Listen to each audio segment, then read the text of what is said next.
E aí pessoal, tudo bem? A gente está testando uma nova forma aqui de gravar os nossos vídeos para mostrar mais conteúdo para vocês, tá certo? Nós vamos continuar no nosso P, né? Nós estamos falando sobre poupe, mas nós estamos falando sobre investimento, sobre como ver a questão de dinheiro, como ver a questão financeira, como nós podemos ser intencionais nessa questão para a glória de Deus. O nosso foco do TPD tem sido esse, tá? Falar sobre trabalho, falar sobre trabalhar o máximo que nós pudermos, trabalhar dando nosso gás, poupar, e poupar além de acumular, né, patrimônio, é também investir. Então a gente está falando sobre poupar numa perspectiva de ter uma mente que não é uma mente de um tolo gastador, mas aquele que pensa no seu futuro, que pensa em servir os outros com o seu patrimônio também.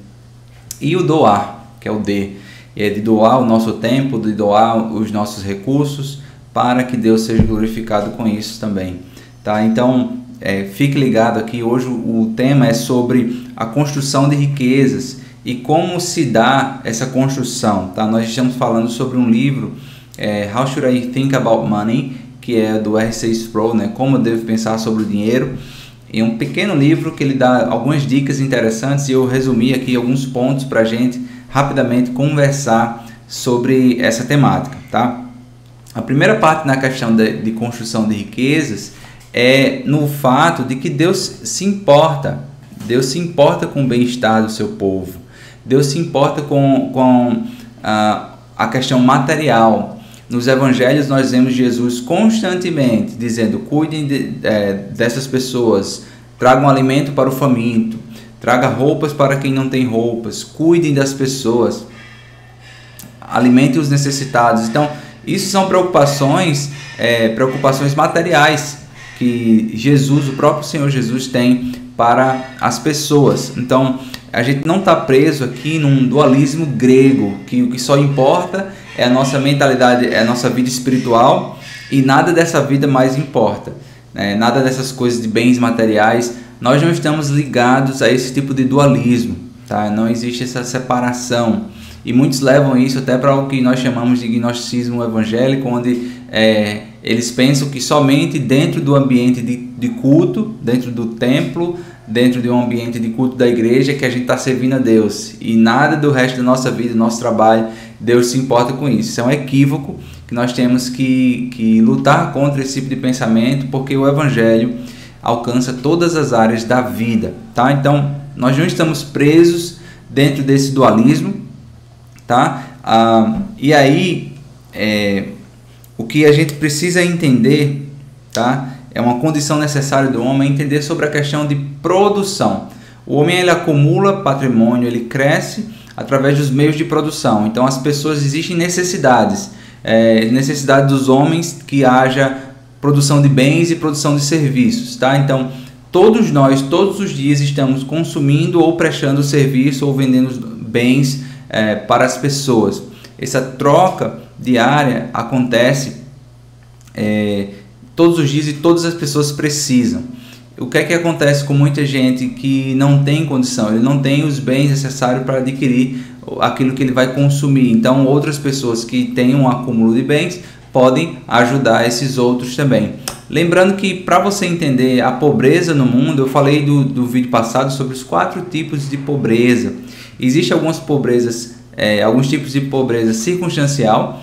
Existe algum tipo de pobreza também por causa da preguiça, por causa do estilo de vida, por causa de uma crença equivocada, e as pessoas dizem: eu nasci assim, então eu vou morrer assim, não tem jeito para mim. Esse é um pensamento errado, tá? Que deve ser lutado. Em Provérbios nós vemos várias admoestações, né, contra esse tipo de pensamento. Então nós devemos entender que os homens são imagem e semelhança de Deus, que foram feitos para a glória dele, e que nós devemos entender o mundo, a criação, como um sistema aberto. Um sistema aberto onde que nós, como imagem e semelhança de Deus, nós podemos criar, nós podemos fazer acontecer. Não existem limitações, não é só tirando de um, dando para o outro, mas a partir do homem, como imagem e semelhança de Deus, eles podem criar, e meios podem vir a partir daí também, tá? Então, Para alcançar as necessidades dos homens é necessário uma linha de produção. E para que essa linha de produção, né, aconteça, é necessário ferramentas, tá? No livro ele fala até de um exemplo interessante. Se ele precisa cortar a grama da casa dele, ele tem alguns recursos, né? Tempo, energia e dinheiro.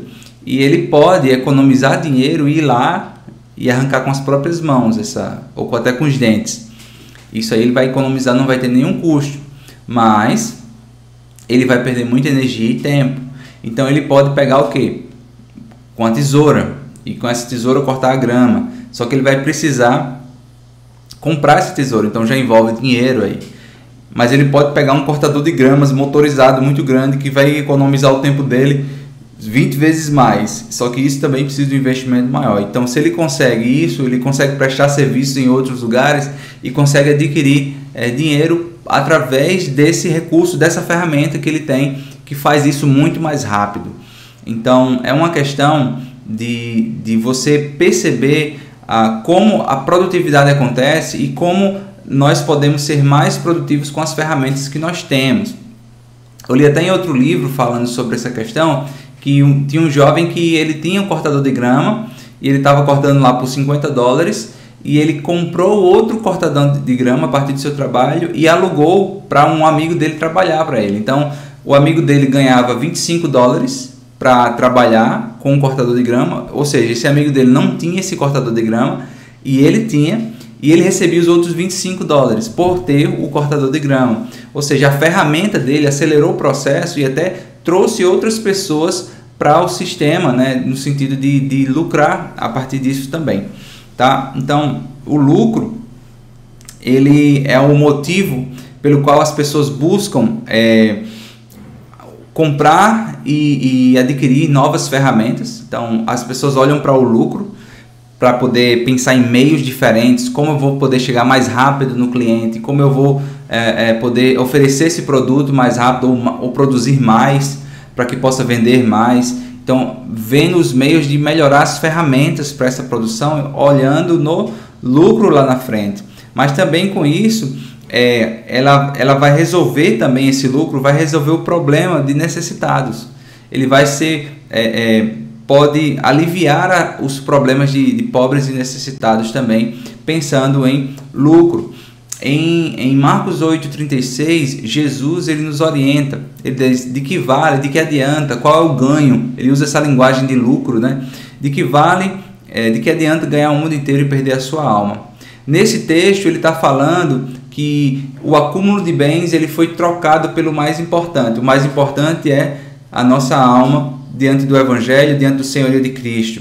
Ele não está dizendo que o acúmulo de bens é algo errôneo, né? Como nós vimos nos vídeos passados, nós vimos que o amor ao dinheiro é a raiz de todos os males. Mas quando a gente pensa em acúmulo de riqueza ou construção de riquezas com o objetivo da glorificação de Deus e do alívio dos necessitados, né? Então você pensa em foco em doar mais do que você tem. Quanto mais você tem, mais você pode doar, e você pode cuidar da sua família, e você pode ajudar outras pessoas, e você pode trabalhar para a glória de Deus com esses recursos também, no seu projeto, naquilo que Deus chamou para fazer, ter uma abrangência maior e investir nisso aí para que possa crescer. Então, quando a gente fala sobre acúmulo de riqueza de forma gananciosa, de forma para o seu bem próprio, é um problema. Mas quando a gente fala de cumprir uma missão, de cumprir uma missão aqui na Terra, para que Deus seja glorificado com isso, a gente está trabalhando com outro foco.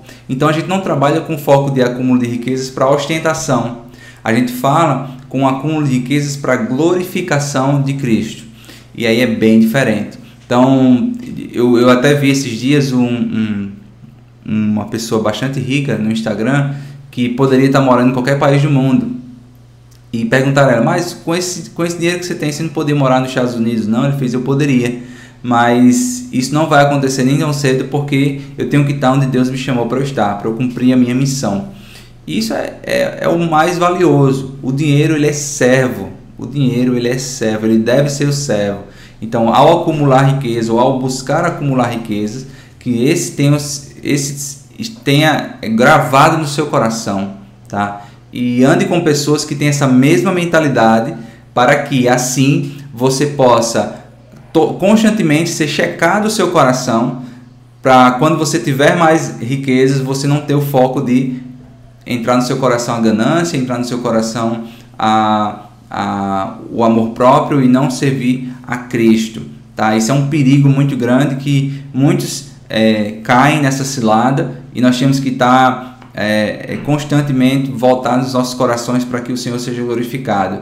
Tá? Então pense em acúmulo de riquezas como cumprir missão e como glorificação de Deus aqui na terra. Tá bom? Que Deus abençoe vocês. Marca aqui quem tem interesse nesse assunto e a gente se encontra no próximo vídeo. Um abraço.